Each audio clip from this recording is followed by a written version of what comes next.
Muy bien, vamos a comenzar entonces la reunión de esta noche y el tema que tenemos es ese que usted ve en pantalla, el templo profetizado por Ezequiel. Y ese templo profetizado por Ezequiel, ¿dónde está? Está descrito en Ezequiel desde el capítulo 40 hasta el capítulo 48. Ahí es donde está descrito ese templo, porque usted se fija en el Antiguo Testamento que ocurrió una cuestión de que básicamente para el pueblo de Israel, el que el templo estuviese para ellos era una señal bien importante. Porque vaya, primero pues está que se hizo el tabernáculo, en algún momento pues David estaba con aquella cuestión de que bueno, ¿y cómo es eso que yo vivo en una casa y Dios vive en una tienda de campaña? ¿Va? Entonces a él se le ocurrió el templo, no lo pudo hacer porque una de las cosas que Dios le dijo era de que porque había derramado mucha sangre, pero lo construyó Salomón. Y ese templo pasó prácticamente hasta la época del cautiverio, ¿verdad? Y en ese momento el templo fue destruido y vemos un segundo templo en la época de Esdras, ya cuando el pueblo comenzó a regresar de Babilonia, y hay todavía un tercer templo que fue el que construyó Herodes en la época del Nuevo Testamento. Entonces, ese templo de Herodes, él lo construyó precisamente porque como a Herodes por ser idumeo no lo querían. Entonces, una de las cosas que él dijo, bueno, por lo menos voy a ver de hacer algo para congraciarme con ellos, les hizo el templo, pero igual no lo quisieron siempre. O sea que pues, por demás no logró ganarse el favor de la gente. Pero está este templo de Ezequiel, que este templo de Ezequiel es profético. Este todavía no ha existido, pero tiene que ver precisamente con los eventos relacionados con el milenio y con los nuevos cielos y la nueva tierra. Ya si entramos a los detalles, pues vamos a ver algunas cuestiones precisamente que tienen que ver con el templo. Primero las descripciones generales. Mire, por ejemplo, lo que dice Ezequiel 40 del 1 al 4. Hermano Efraín, si nos puede leer esa cita, por favor. Ezequiel 40 del 1 al 4. Amén, pastor. En el año 25 de nuestro cautiverio, al principio del año, a los 10 días del mes, a los 14 años después que la ciudad fue conquistada, en aquel mismo día vino sobre mí la mano de Jehová y me llevó allá. En visión de Dios me llevó a la tierra de Israel y me puso sobre un monte muy alto, sobre el cual había un edificio parecido a una gran ciudad hacia la parte sur. Me llevó allí y he aquí un varón cuyo aspecto era como aspecto de bronce y tenía un cordel de lino en su mano y una caña de medir. Y él estaba a la puerta y me habló en aquel varón diciendo, Hijo de hombre, mira con tus ojos y oye con tus oídos y pon tu corazón en todas las cosas que te muestro porque para que yo te las mostrase, ha sido traído aquí. Cuente, cuenta todo lo que veas a la casa de Israel. Amén, pastor. Correcto. Entonces, en este caso, lo que se le va a mostrar, y es precisamente lo que Ezequiel 40 menciona, es ese nuevo templo que es un templo que aún para nosotros todavía es profecía, pero fíjese que tal vez déjenme mencionar una o dos cuestiones.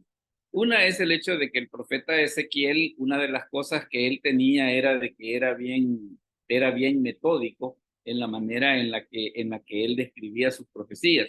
Es por eso que menciona en el año 25 de nuestro cautiverio, al principio del año, a los 10 días del mes, Ezequiel se caracteriza precisamente por esa situación.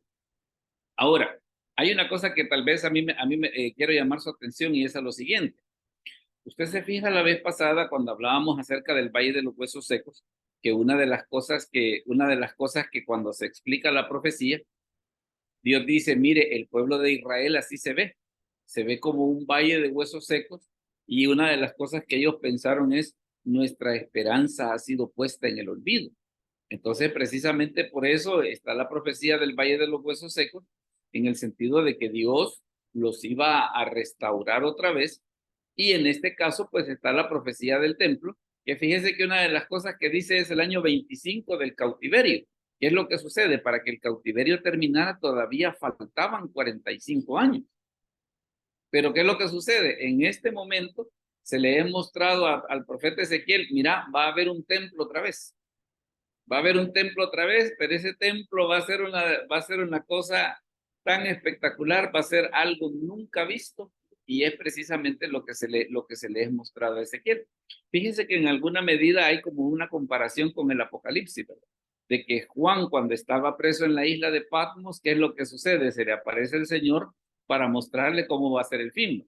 En este caso, Dios se le muestra esta visión a Ezequiel precisamente para demostrarle, mira, ahorita no es que todo está perdido, sino que todavía hay muchas cosas por delante, y en este caso, pues este nuevo templo, que precisamente es el que vamos a ver algunos de los detalles que tiene, que para nosotros son interesantes.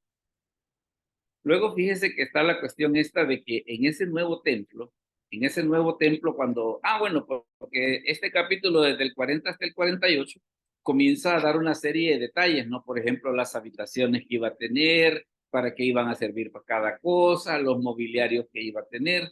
Y hay una cosa que menciona dentro de todas las cosas que se van a hacer en ese templo futuro, y es lo que tiene que ver con los hijos de Sadoc.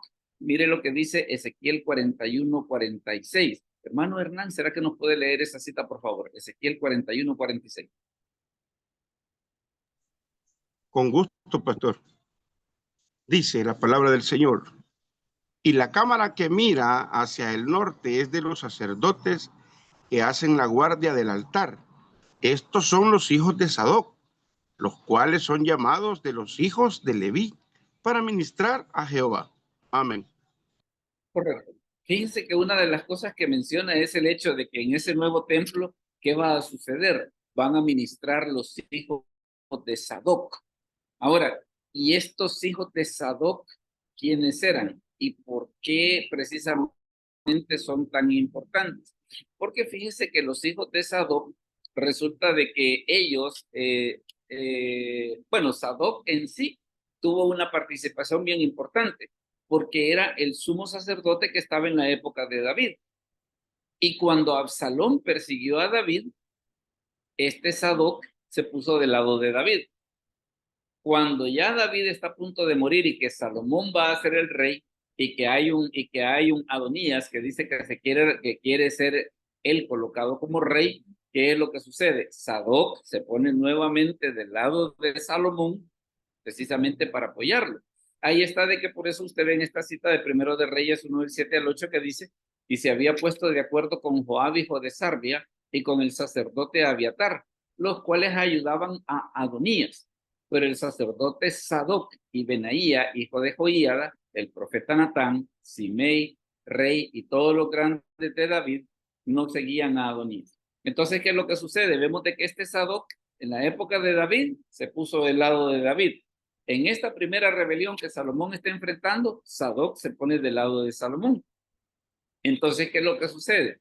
Y el nombre de Sadoc, ¿qué significa? Sadoc significa justo. Eso es lo que el nombre de Sadoc significa.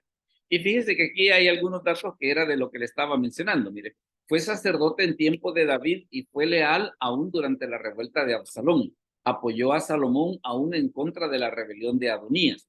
Fue hecho sacerdote en lugar de Abiatar después de que éste fue desterrado por su apoyo a Adonías, y se convirtió en el único sumo sacerdote. ¿Y qué pasa con este Sadoc? Se le considera ejemplo de fidelidad y rectitud. Entonces, ¿qué es lo que pasa? Una de las cosas que menciona precisamente en esta visión del templo de Ezequiel, ¿qué es lo que sucede? Mire, va a haber una cámara, o sea, va a haber una habitación, que esa va a ser dedicada para los hijos de Sadoc. Entonces, ¿qué es lo que sucede? Se ve que es una de las maneras en las que Dios reconoce la fidelidad de este sacerdote, y es por eso de que dice, mire, cuando el templo se vuelva a hacer, los hijos de Sadoc van a tener ahí su lugar especial dentro del templo, porque ese templo que menciona Ezequiel es pero grandísimo, pues no tiene nada que ver con ninguna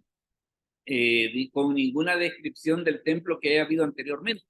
Entonces, una de las cosas que va a tener una cámara para los hijos de Sadoc. Y dice que van a tener ese lugar porque va a ser un lugar que ellos van a tener para ministrar. Pero el hecho que los mencione a ellos tiene que ver, como les comento, con esa cuestión de la fidelidad. que digámosle así, en momentos difíciles, ellos como que se pusieron del lado correcto de la historia, ¿va? Apoyando a David, apoyando a Salomón. Entonces es por eso de que en las escrituras, cuando se habla acerca del sacerdote Sadoc y de sus hijos, ¿qué es lo que sucede? Son símbolos de fidelidad. Son símbolos de fidelidad. Aquello de que, mire, en los momentos más difíciles, en los momentos más duros, Sadoc estuvo de mi lado. Entonces es por eso de que en el nuevo templo, una de las cosas que van a tener es que van a tener una habitación especial para ellos. Luego fíjense que también hay otra situación que ocurre con el nuevo templo y que tiene que ver con el tipo de vestiduras que los sacerdotes van a ocupar cuando estén en ese templo. Y mire qué es lo que sucede. Hermana Gladys, ¿nos puede leer esa cita de Ezequiel 42 del 13 al 14, por favor? Ezequiel 42 del 13 al 14. Amén, pastor. Y me dijo, las cámaras del norte y las del sur que están delante del espacio abierto son cámaras santas en las cuales los sacerdotes que se acercan a Jehová comerán las santas ofrendas. Ahí pondrán las ofrendas santas, la ofrenda y la expiación y el sacrificio por el pecado, porque el lugar es santo. Cuando los sacerdotes entren, no saldrán del lugar santo al atrio exterior, sino que allí dejarán sus vestiduras con que ministran, porque son santas, y se vestirán otros vestidos, y así se acercarán a lo que es del pueblo. Correcto. ¿Qué es una de las cosas que va a ocurrir en el nuevo templo? Que va a haber una cámara especial de tal manera que los sacerdotes, cuando entren y que vayan a entrar a la presencia de Dios, se van a poner esta ropa. Cuando salgan de estar en la presencia de Dios, van a dejar la ropa esa que ocuparon, la van a dejar en esa cámara y se van a poner otro tipo de ropa para salir a atender a la gente, ¿verdad? Entonces, ¿qué es lo que sucede? Una de las cosas interesantes que va a ocurrir es el hecho de que va a haber una ropa especial, de que esa ropa especial Se corta, pastor. para entrar a la... Entonces, digámosle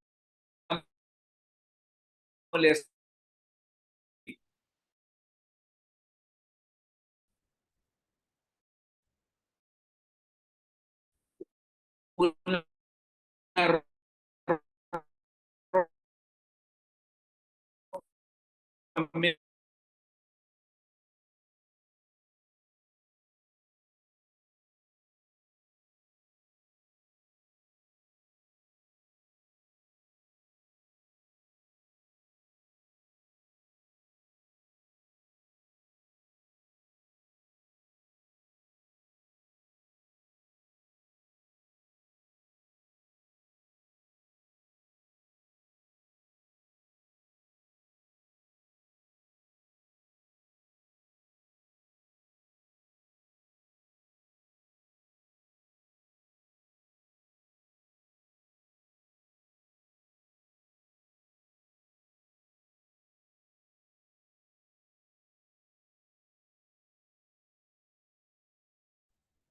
Hola, ahora me escuchan.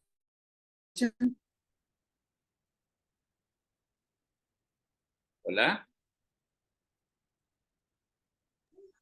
Sí, ahorita está Pues restituido sí, pastor. el sonido, pastor. Amén. Vaya, es que Pastor, se había perdido la conexión. fíjese que yo le Sí, comenté dígame. a una hermana mía de esta clase y se quiere unir, pero dice que no puede. Le mandé el link que usted mandó temprano, pero no sé por qué no podrá. Mándele el link. Mándele el link, porque con El ese es mismo. con el que ella tiene, así como ha entrado usted, el mismo, con ese mismo tiene que poder entrar. Con ese Sí, mismo eso tiene le que poder mandé, pero entrar. dice que no puede. Mándeselo. Vaya, ya, vaya. Bueno, entonces le decía, ya hoy que ya hemos retomado, ¿qué es lo que sucede? Está la situación esta de que una de las situaciones que va a haber en el nuevo templo, que es el hecho de que los sacerdotes van a tener una vestidura especial que va a servir exclusivamente para entrar a la presencia de Dios. Y en el nuevo templo va a haber una cámara donde ellos se van a poder cambiar, como queriendo decir, mire, esta ropa es solo para entrar a la presencia de Dios, no es que vaya, por ejemplo, que yo voy a, que yo voy a poder entrar, que yo voy a poder entrar digámosle así, yo voy a poder entrar con otro tipo de ropa. No, tiene que ser específicamente esa ropa. Entonces, ¿qué es lo que, perdón, que es una de las cosas que va a suceder? Cuando entren a la presencia de Dios, cuando entren a la presencia de Dios, se van a poner esa ropa. Cuando ya vayan a salir a atender a la gente, entonces, ¿qué es lo que sucede? Ya al atender a la gente, entonces se van a quitar esa ropa que tenían para estar en la presencia de Dios y entonces se van a poner la ropa con la que ellos van a salir a atender a la gente. Y esa es una de las características que va a tener precisamente es esa ropa y esa cámara que va a estar ahí con la finalidad de que los sacerdotes ahí se puedan cambiar. Ahora, fíjense que para nosotros es bien interesante en el sentido de que imagínense hasta dónde va a llegar, por decir así, el tipo de consagración que va a haber en el sentido de que va a haber una ropa especial para entrar. Y fíjense que aquí le he puesto un pasaje de la Biblia que nos va a servir precisamente para poder ver esa situación. Miren, déjenme ver por acá. Ahí está. Mire lo que dice Hebreos 10 del 19 al 22. Dice, así que, hermanos, teniendo libertad para entrar en el lugar santísimo por la sangre de Jesucristo, por el camino nuevo y vivo que Él nos abrió a través del velo, esto es de su carne, y teniendo un gran sacerdote sobre la casa de Dios, acerquémonos con corazón sincero, en plena certidumbre de fe, purificados los corazones de mala conciencia y lavados los cuerpos con agua pura. Entonces, ¿qué le demuestra? Que para acercarse a la presencia de Dios, pues tiene que ser una cosa totalmente especial, ¿verdad? Y es por eso de que una de las cosas que va a caracterizar a este nuevo templo es el hecho de que los sacerdotes van a tener una vestidura exclusiva para entrar a la presencia de Dios. No van a salir con ella, no van a salir con ella, sino que van a entrar a esa cámara, se la van a poner, van a ministrar, cuando vayan a salir se quitan esa ropa, se ponen la ropa normal, sería tal vez como por decirlo de una manera, mire, como que si fuese un médico, ¿va? Que cuando va a entrar al hospital pues se pone la gabacha y todas las demás cosas, y ya cuando sale si quiere se puede vestir de otro modo, ¿va? Pero mientras anda en el hospital tiene que andar ahí con todas las medidas. Luego fíjense que también otra cosa que va a ser bien importante en ese nuevo templo, es lo que tiene que ver con la presencia de Dios. Y mire, por ejemplo, qué es lo que va a suceder en este caso. Ezequiel 43, del 1 al 5. Hermano Efraín, ¿nos puede leer esa cita, por favor? Ezequiel 43, del 1 al 5. Sí, amén, pastor. Me llevó luego a la puerta que mira hacia el oriente, y he aquí la gloria de Dios de Israel, que venía del oriente, y su sonido era como el sonido de muchas aguas, y la tierra resplandecía a causa de su gloria, y el aspecto, lo que vi era como una visión, como aquella visión que vi cuando vine para destruir la ciudad. Y las visiones eran como la visión que vi junto al río Quebar, y me postré sobre el rostro, y la gloria de Jehová entró en la casa por la vía de la puerta que daba al oriente, y me alzó el espíritu y me llevó al atrio interior, y he aquí que la gloria de Jehová llenó la casa. Amén, pastor. Fíjense que esta parte es interesante por lo siguiente, porque en el libro de Ezequiel, en capítulos anteriores, está precisamente la explicación de que cómo era el templo de la época de Ezequiel. Y el templo en la época de Ezequiel ocurría de que hay una visión que se le muestra a Ezequiel, donde Dios le dice, abrí un agujero en la pared del templo. Y viene Ezequiel, abre el agujero y cuando entra al lugar santo, encuentra que los sacerdotes adentro del lugar santo estaban cometiendo un montón de pecados. Entonces, ¿qué es lo que sucede? Precisamente por los pecados de los sacerdotes, que es una de las cosas que ocurre. La presencia de Dios se aleja. En este caso, ¿qué es lo que sucede? El efecto va a ser al contrario. en este nuevo templo, una de las cosas que va a ocurrir es que la presencia de Dios va a estar allí otra vez. Y fíjese que es importante por lo siguiente, porque como que no es el templo en sí, no es el templo en sí lo que le da sentido al asunto, sino que es precisamente que la presencia de Dios estuviese en ese templo, ¿no? Entonces, ¿qué era lo que sucedía? Anteriormente, en el templo de la época de Ezequiel, la presencia de Dios se retiró. ¿Por qué? Precisamente por los pecados de los sacerdotes. Ahora, en este nuevo templo que es profetizado por Ezequiel, cuando todo eso sea deshecho y que las cosas vuelvan a como deben de ser, entonces, ¿qué es una de las cosas que va a ocurrir? La presencia de Dios va a estar presente. Ahora, ¿y por qué es importante la presencia de Dios? Por pasajes como este. Mire lo que dice el Salmo 16:11. Hermana Gladys, si nos lo puede leer, por favor, el Salmo 16:11. Amén. Dice, me mostrarás la senda de la vida. En tu presencia hay plenitud de gozo, delicias a tu diestra para siempre. Correcto. Mire lo que dice. ¿Por qué es importante la presencia de Dios? Porque dice, en tu presencia hay plenitud de gozo. O sea, que la bendición no está en el templo en sí.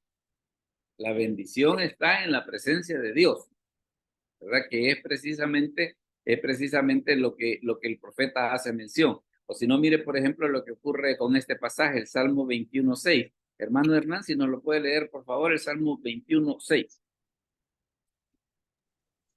Un gusto. Dice, porque lo has bendecido para siempre, lo llenaste de alegría con tu presencia. Amén. Correcto. Mire qué interesante. Dice, lo llenaste de alegría con tu presencia. O sea, no con la edificación, ¿verdad? No con la edificación, sino que dice, lo llenaste de alegría con tu presencia. Entonces, por eso es de que en este caso, la presencia de Dios en el templo es muy importante.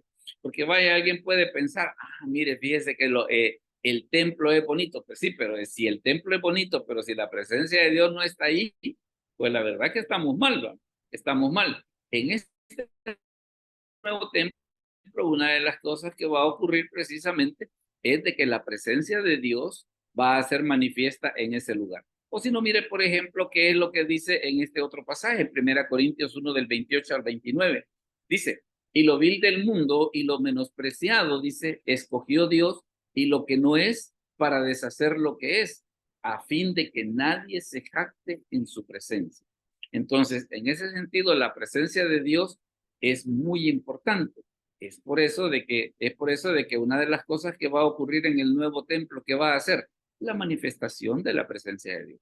Entonces, ese va a ser un punto bien importante. En la época de Ezequiel, ¿qué fue lo que sucedió? La presencia de Dios se fue. En este nuevo templo, ¿qué es lo que va a ocurrir? La presencia de Dios va a estar ahí y precisamente para que se manifiesten cosas como esta que estamos viendo acá. Ahora fíjese de que si seguimos avanzando en esto, tenemos, por ejemplo, las Perdón, leyes pastor. del templo. Dígame, Perdón, pastor. Una pregunta. dígame. Perdón. O sea que el objetivo de la visión de parte de Dios para Ezequiel es mostrar su gloria, mostrar su poder, o sea, su plenitud, su llenura. No hace Ujú. énfasis en cosas de, ¿cómo se llama? De infraestructura, un ejemplo, ¿verdad? Algo así, sino la presencia, que Él va a llenar todo. Sería eso, pastor. Dios le bendiga.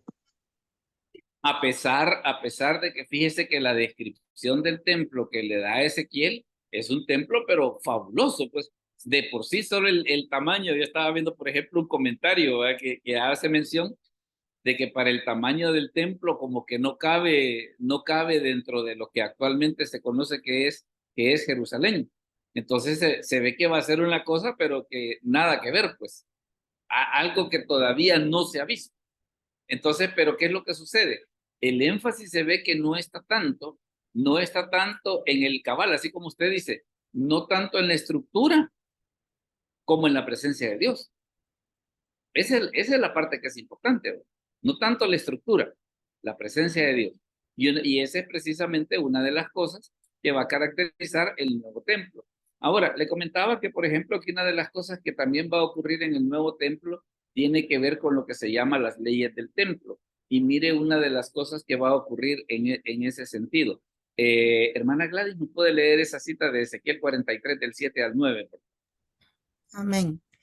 Y me dijo, hijo de hombre, este es el lugar de mi trono, el lugar donde posaré las plantas de mis pies, en el cual habitaré entre los hijos de Israel para siempre, y nunca más profanará la casa de Israel mi santo nombre, ni ellos ni sus reyes, con sus fornicaciones, ni con los cuerpos muertos de sus reyes en sus lugares altos, porque poniendo ellos su umbral junto a mi umbral, y su contrafuerte junto a mi contrafuerte, mediando solo una pared entre mí y ellos, han contaminado mi santo nombre con sus abominaciones que hicieron.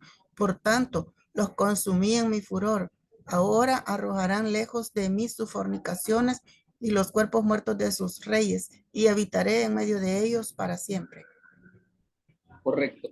¿Por qué menciona esa situación de que dice mediando solo una pared entre mí y ellos? Por lo que les comentaba de esa visión que está más atrás en el libro de Ezequiel, de que qué era lo que sucedía. Los sacerdotes en el lugar santo, aprovechando de que nadie lo veía, porque solo ellos podían entrar, allá dentro del lugar santo cometían un montón de pecados.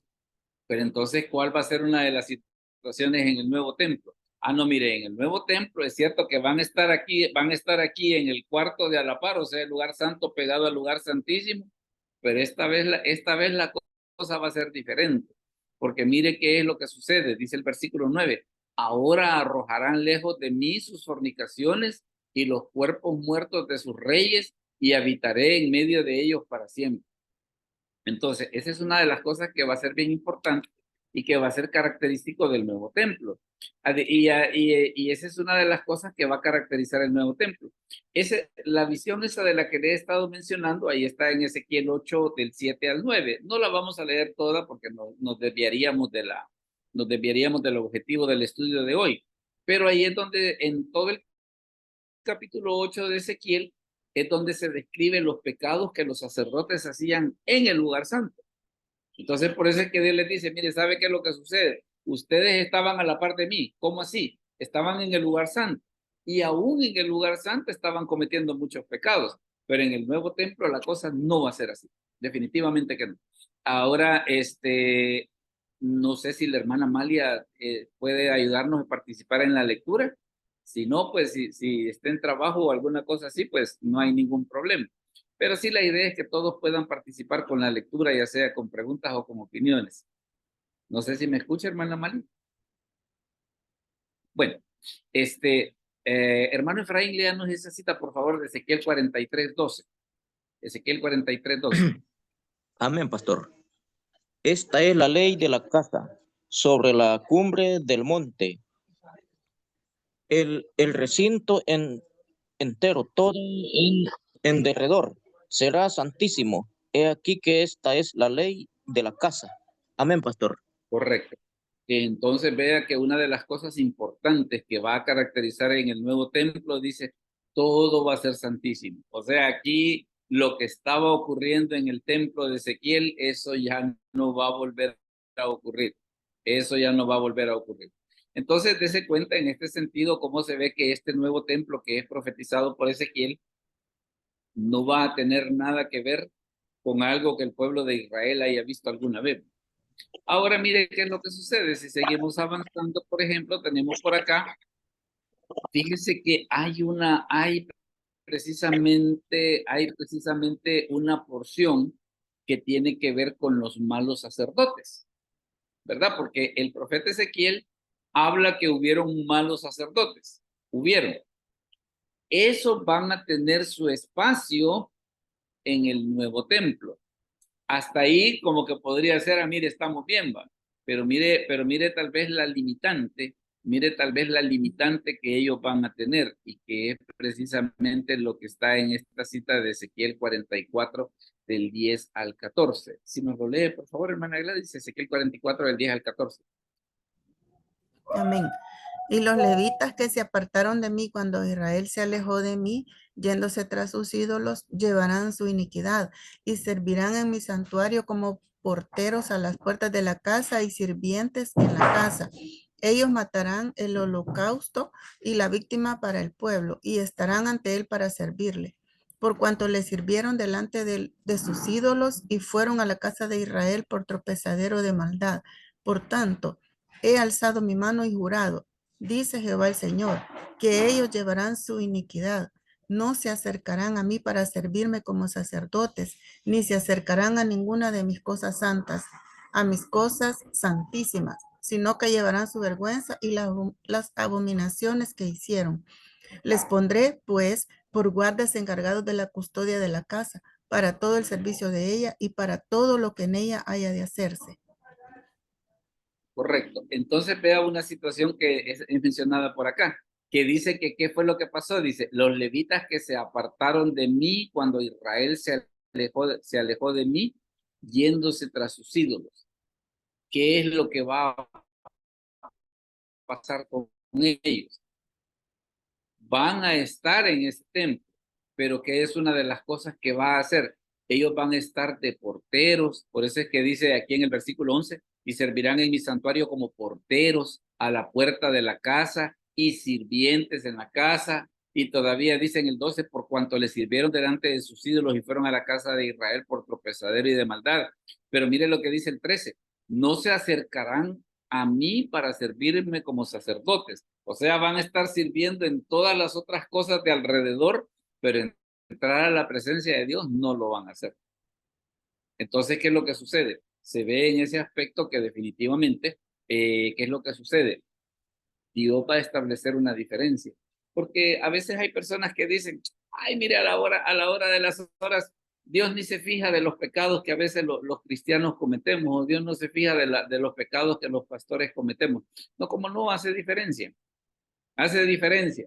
Y en este caso dice, mire, sí van a estar en el templo, pero no van a estar sirviendo en las cosas santas. ¿Verdad? Porque en el templo pues había muchas cosas que hacer, va.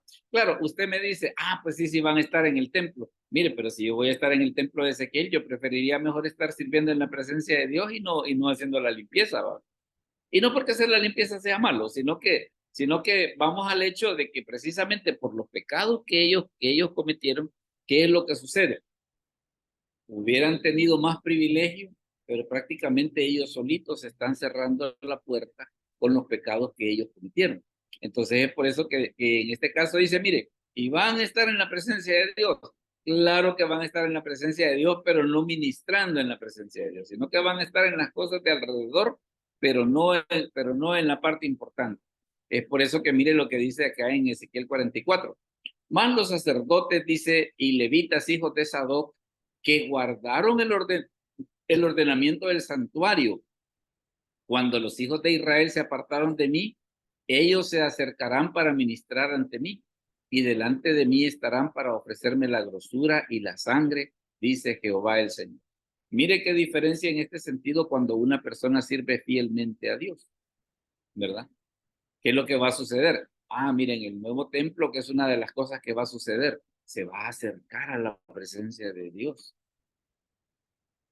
Entonces, en ese aspecto, mire como que hay una gran diferencia, pues, como que hay una gran diferencia entre aquella persona que decide pecar contra Dios, y en este caso con conocimiento de causa, a aquella persona que decide mantenerse fiel a Dios, ¿verdad?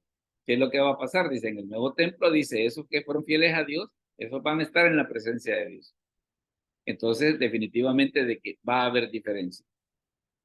Luego fíjese que tenemos esto acá que tiene que ver con los requisitos de los sacerdotes, o sea, de los sacerdotes que van a estar en ese templo. Fíjese de que aquí también en los requisitos se habla acerca de una serie de situaciones que son bien importantes. Mire, por ejemplo, las que menciona acá Ezequiel 44 del 21 al 23. Hermano Hernán, si nos lo puede leer, por favor, Ezequiel 44 del 21 al 23.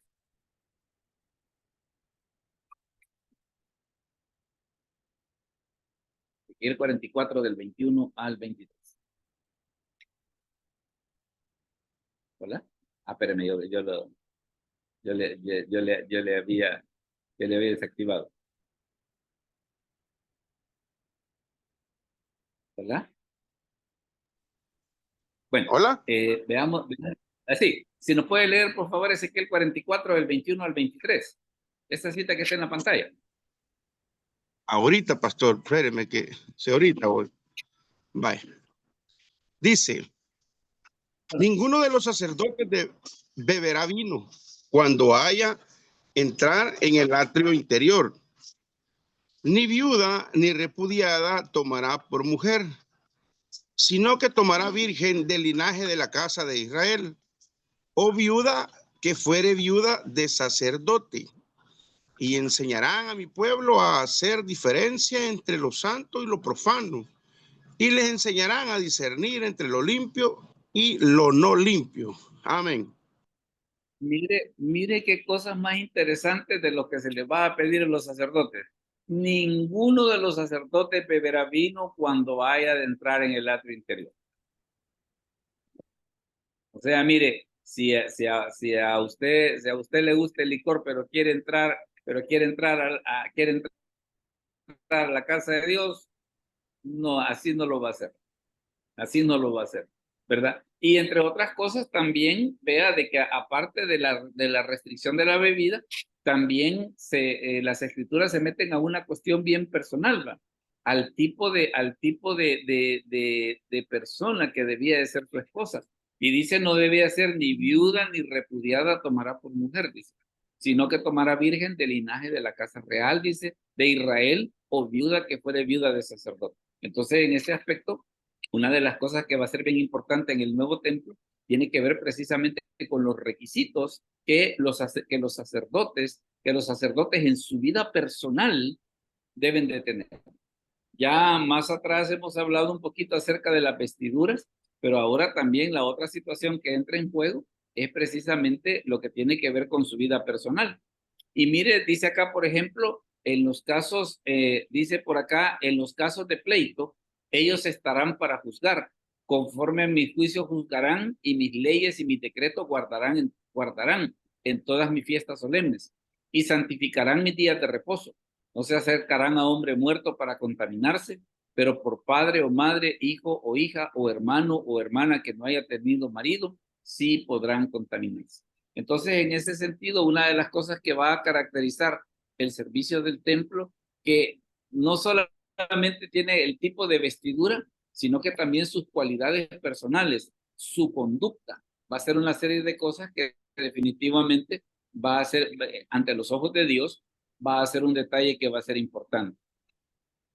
Luego fíjese que hay una parte del templo de Ezequiel, que esta parte es, digámosle así, como que es una parte, digámosle así, desde mi punto de vista, no quiero que me malentienda como que en la Biblia hay cosas que son más o menos importantes, pero después de todo lo que hemos estado hablando acerca de cómo va a ser el templo profetizado por Ezequiel, una de las cosas tiene que ver con esto del río del templo. Mire lo que dice Ezequiel 47, 1 y 2. Hermano Juan Castro, ¿nos puede leer esa cita, por favor? Ezequiel 47, 1 y 2. Me hizo volver luego a la entrada de la casa, y he aquí aguas que salían de debajo del umbral de la casa hacia el oriente, porque la fachada de la casa estaba al oriente, y las aguas descendían de debajo hacia el lado derecho de la casa, al sur del altar, y me sacó por el camino de la puerta del norte, y me hizo dar la vuelta por el camino exterior, fuera de la puerta, al camino de la que mira al oriente, y vi que las aguas salían del lado derecho. Amén, pastor. Correcto. Mire una de las cosas tremendas que va a ocurrir en este templo de Ezequiel. Dice que lo hizo entrar en la casa, dice, y dice que salía agua de debajo del umbral de la casa, ¿verdad? Entonces, un detalle bien interesante que sería como que dijera, mire, en el nuevo templo va a haber un nacimiento, ¿verdad? Va a haber un nacimiento. Yo no sé quiénes de ustedes han tenido la oportunidad de ver un nacimiento, un nacimiento ya sea o lo que le dicen un ojo de agua o el nacimiento de un río. Pero le diré, es una cosa bien interesante. Y una de las cosas que menciona la escritura acá es el hecho de que dice que va a nacer va a salir agua. Va a salir agua de una parte del templo, como que el agua va a estar naciendo ahí. Ahora, ¿y qué va a tener de especial esa agua? Fíjese que, por ejemplo, en el Evangelio de Juan, en el capítulo 9, está el caso de esa persona que había sido ciego de nacimiento. Y cuando los discípulos le preguntan al Señor, mira, Señor, ¿y quién pecó? Dice, este o sus padres para que haya nacido ciego. La respuesta de Jesús es de que él había nacido ciego precisamente para que Jesús pudiese mostrar en él su poder. Entonces dice la escritura que Jesús escupe en el suelo, hace lodo, se lo pone en los ojos y le dice que se vaya a lavar el estanque de Siloé. Por eso es de que mire lo que dice esta cita. Dicho esto, dice, escupió en tierra e hizo lodo con la saliva y untó con el lodo los ojos del ciego y le dijo, ve a lavarte en el estanque de Siloé, que traducido es enviado. Fue entonces y se lavó y regresó viendo. ¿Y qué tiene de especial el estanque de Siloé en la época de Jesús? Es un estanque que estaba en las laderas del templo, porque el templo está en una montaña, montaña, pero no muy grande, pero me refiero ¿qué se podría decir? Como un cerro, por decirlo algo. Entonces, allí está el templo. El estanque de Siloé estaba en una ladera antes de empezar a subir. Por eso es de que habiendo tantos lugares donde poder ir a lavarse, ¿qué es lo que hace Jesús? Lo manda a ese estanque que precisamente estaba en las laderas del templo. En alguna medida, ¿qué es lo que está haciendo? Lo que está haciendo, pues, es mirando un poco a Ezequiel en el sentido de decir, mire, es que del templo va a salir agua. Del templo va a salir agua. Y este otro pasaje que creo que nosotros hemos visto muchas veces, pero que ahora con el templo de Ezequiel lo vamos a entender un poco mejor. Porque mire lo que dice Juan 7, 37 al 39. En el último y gran día de la fiesta, Jesús se puso en pie y alzó la voz, diciendo, si alguno tiene sed, venga a mí y beba. El que cree en mí, como dice la Escritura, de su interior correrán ríos de agua viva. Esto dijo del Espíritu que habían de recibir los que creyesen en él, pues aún no había venido el Espíritu Santo, porque Jesús no había sido aún glorificado. ¿Qué es lo que sucede? Dice en el último y gran día de la fiesta. ¿Cuál fiesta? La de los tabernáculos. ¿Por qué Jesús dice, si alguno tiene sed, venga a mí y beba? Porque una de las cosas que se hacía en la fiesta de los tabernáculos en el último día era de que los sacerdotes en la época de Jesús lo que hacían era que subían con unos cántaros de agua y lo que hacían era de que derramaban el agua gradas para abajo, ¿verdad? Entonces, ¿qué es lo que sucede cuando los sacerdotes están derramando el agua en la fiesta de los tabernáculos? Es entonces cuando viene Jesús y dice, si alguno tiene sed, venga a mí y beba. Ahora, ¿y por qué es precisamente esa relación de que se está derramando agua y que Jesús viene y dice, si alguno tiene sed, venga a mí y beba? En parte precisamente por esta visión de Ezequiel, de que dice de que del templo va a salir agua, va a haber un nacimiento, ¿verdad? Entonces vea en ese sentido cómo se ve que ya las escrituras como que ya traen, digámosle así, esa señal para que nosotros la tomemos en cuenta. Ahora bien, este río va a tener todavía otra curiosidad, y la curiosidad va a ser esta, mire, que es lo que dice en Ezequiel 47 del 3 al 5. Hermano Efraín, si nos puede leer esa cita, por favor, Ezequiel 47 del 3 al 5. Sí, amén, pastor. Y salió el varón hacia el oriente, llevando un cordel en su mano, y midió 1000 codos, y me hizo pasar por las aguas hasta los tobillos. Midió otros 1000, y me hizo pasar por las aguas hasta las rodillas. Midió luego otros 1000, y me hizo pasar por las aguas hasta los lomos. Y midió otros 1000, y era un río que yo no podía pasar, porque las aguas habían crecido de manera que el río no se podía pasar sino a nado, sino a nado. Correcto. Amén, pastor. Sí, así es, o sea, nadando. Mire qué es lo que sucede. Bueno, dice que va a haber un manantial. De ahí va a salir agua, pero mire lo interesante del caso. Mide 1000 codos, y dice que el agua le llegaba hasta los tobillos. O sea, del nacimiento ese que está saliendo de ahí. Midió otros 1000, dice, y el agua le llegaba hasta las rodillas. Midió otros 1000 y las aguas le llegaban hasta los lomos. Y midió otros 1000 y el río era tan ancho de que ya no se podía pasar de otra manera que no fuera nadando. Entonces, ¿qué es una de las cosas interesantes que a nosotros nos demuestra esto? Mire, la experiencia cristiana siempre estamos aprendiendo algo. Siempre estamos aprendiendo algo. Probablemente al principio, cuando nosotros recibimos a Cristo, digamos que el agua nos llegaba hasta las rodillas. A medida que han ido pasando los años y que hemos ido aprendiendo cosas y que hemos tenido más y que hemos ido teniendo más vivencias, hemos llegado al momento ese cuando dice que las aguas nos llegan hasta las rodillas. Después cuando las aguas nos llegan hasta los lomos. Y después dice cuando es un río tan ancho que ya no podemos pasar sino nada. Entonces, esa es una de las cosas interesantes que está en esta profecía, ¿no? El hecho de que definitivamente dice, mire, va a ser un río tan... Empieza como un nacimiento en el templo, empieza como un nacimiento en el templo, pero a medida que va bajando, el río se va agrandando, se va agrandando, se va agrandando, y así, y la vida cristiana así es. La vida cristiana así es, en el sentido de que cada vez, vaya, no va a llegar un momento en el que nosotros podamos decir, mire, yo ya lo sé todo, ¿verdad? Yo ya lo conozco todo. Ese momento no sucederá. Ese momento no sucederá. ¿Por qué razón? Porque siempre vamos a estar aprendiendo algo, siempre vamos a estar conociendo algo.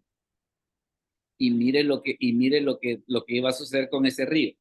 Y me dijo, ¿has visto, hijo de hombre? Después me llevó y me hizo volver por la ribera del río. Y volviendo yo, vi que en la ribera del río había muchísimos árboles a uno y otro lado. Y me dijo, estas aguas salen a la región del oriente y descenderán al Arabá y entrarán en el mar, y entradas en el mar recibirán sanidad las aguas. ¿Qué tiene de especial esto del Arabá? ¿Qué tiene de especial el Arabá? En la actualidad, el Arabá es desierto. En la actualidad, el Arabá es desierto. Pero en la época del templo de Ezequiel, ¿qué es lo que va a suceder? Ese nacimiento del templo y que se va a hacer un río que va a ir creciendo, creciendo y creciendo, va a ir descendiendo hasta llegar al Arabá, que en este momento es desierto, pero que en el tiempo de esa profecía, ¿qué es lo que va a suceder? Las aguas que nacen del templo van a llegar al Arabá y ese desierto va a volver a vivir. Por eso es que dice, y entrarán en el mar, dice, y entradas en el mar recibirán sanidad las aguas. Y todavía, mire, dice más, y junto al río, en la ribera, a uno y otro lado, crecerá toda clase de árboles frutales. Sus hojas nunca caerán, ni faltará su fruto. A su tiempo madurará, porque sus aguas salen del santuario, y su fruto será para comer, y su hoja para medicina. Entonces vea de que es por eso de que la profecía de este templo no tiene nada que ver precisamente con algo que nosotros hayamos visto en algún momento anteriormente, sino que es una profecía de un templo prácticamente que va a comenzar su existencia en el milenio y que Dios lo va a tener ahí y que va a ser un lugar precisamente de la presencia de Dios para toda la eternidad, ¿no? Y esa es una de las cosas que es importante. Bueno, hemos llegado entonces al momento donde ahora vamos a las preguntas y a los comentarios. Así que si alguien tiene alguna pregunta o algún comentario que quiera hacer respecto del tema que hemos dicho, pues este es el momento en el que lo puede hacer antes de mostrarles cuál va a ser el tema de la próxima semana. Así que si alguien Sí, tiene amén, alguna pastor. pregunta, a ver, dígame, hermano Efraín. Sí, yo pensaba, pastor, que el templo que estaba profetizando Ezequiel era el templo que construyó Herodes, pero Herodes. no, ¿verdad? No, Este es el templo, nada ¿cómo que se ver. llama? Es una visión, ¿verdad? Es una visión ya Sí, del milenio, ¿verdad? Es es la profecía que se va a cumplir. Aún falta, porque como el claro. templo de Salomón ya se cumplió, ¿verdad? Perdón, ¿cómo se llama? Que construyó Herodes, que reconstruyó, mejor dicho. Ya se cumplió, ¿verdad? Esta sí es una Ujú. visión profética. Amén, pastor. Sí, esto es una cosa totalmente diferente, porque nunca en ninguno de los templos que ha existido se ha dado esa situación de que hay un nacimiento y que el nacimiento haga un río, que el río llegue hasta el desierto, que haga florecer el desierto. Eso todavía no ha ocurrido. Eso todavía no ha ocurrido. Todo esto es para nosotros es profecía. Todo esto para nosotros es profecía. Pero como quiera que sea, es interesante precisamente de que a Ezequiel dice que estaba en el año 25 del cautiverio, se le dice, mira, el templo se va a volver a hacer, pero mira el templo que Dios va a ser así como vos lo estás viendo ahorita. Veamos, ¿alguna otra pregunta o algún otro comentario respecto del tema que hemos comentado? Veamos, ¿alguna otra pregunta o algún otro comentario? Antes de mostrarles cuál va a ser el tema de la próxima semana. Perdón, pastor, perdón. Así que, Pero no a tenía, ver, dígame. sí, pero no tenía ninguna ¿Cómo? relación, ¿verdad? Con el templo de Herodes. No tenía ninguna relación, nada que ver con el templo de Herodes en aquel tiempo. Esa es la pregunta, Nada, pastor. nada, nada. Nada. No tenía que ver con el de Herodes ni con el que reconstruyeron en la época de Esdras. Este es totalmente profético, aún para nosotros ahora, aún para nosotros ahora. Porque, vaya, Allí, ahorita pues hemos leído así nada más seleccionando versículos, algunos versículos clave, pero yo les recomiendo que lea los capítulos desde el 40 hasta el 48 del libro de Ezequiel y se va a dar cuenta que el templo no tiene nada que ver con algo que se haya construido alguna vez. Va a ser una cosa, va a ser una cosa definitivamente fuera de todo lo que nosotros hayamos conocido en algún momento. sí, amén, pastor. Allí, Hay, perdón, ya va. dígame, Sí, perdón, allí va incluido ya no solo Israel, ¿verdad? Sino el pueblo de Dios, que allí va la iglesia también, ¿verdad, pastor? todos, todos. Por eso estamos hablando de que ya es una situación que encaja en Milenio Nuevo Cielo. Porque usted se ve que este río, pues también allá en Apocalipsis también he mencionado un río parecido, de que dice que va a haber alimento, que va a haber sanidad. Entonces también es por eso de que tenemos que ubicar ese templo precisamente en ese momento, no en algún momento histórico que nosotros hayamos conocido.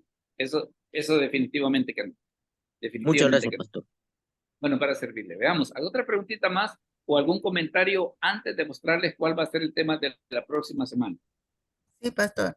Bien, A ver, díganme. bien interesante lo que usted mencionaba de lo de los malos sacerdotes, ¿verdad? De que como el Señor, o sea, que pareciera que Dios no se fija, pero Dios como revela lo que ellos estaban haciendo, ¿verdad? Ahí en el templo y que desde tiempos antiguos se hacen cosas, pues barbaridades, ¿verdad? Dentro del templo, llámese iglesia hoy o lo que sea, ¿verdad? Y sí, Dios se fija y hay gente que piensa que no, pero ¿cómo no? Ujú. Ahora, lo interesante del caso es de que Dios no los excluye. O sea, mire, sí pueden servir, pero allá en el lugar donde está la presencia de Dios, ahí no. Ahí no, ¿verdad? Y es por eso vaya, porque alguien me decía un día de esto, por ejemplo, respecto acá de un estudiante del colegio de teología, que, bueno, de hecho se separó de la esposa porque tenía un amante y toda la cosa, y al parecer como que aquí lo sabían y con todo y eso siempre le seguían dando privilegios. No, oye, llegó un momento en el que la justicia de Dios se hace ver. Y eso que no le quepa la Siempre menor llega, duda. Llegó siempre llega, sí. en este caso precisamente que fue el hecho de que Dios sí veía. Bueno, primero se apartó del templo, se apartó del templo. Ahora, ahora que en este nuevo templo vuelve la presencia de Dios, se dice, mire, mi presencia va a estar ahí, pero aquellos que hacían esto, estos no van a tener todos los privilegios que tal vez todos deberíamos de tenerlo. Ese es, ese es uno de los asuntos importantes. Bueno, Amén.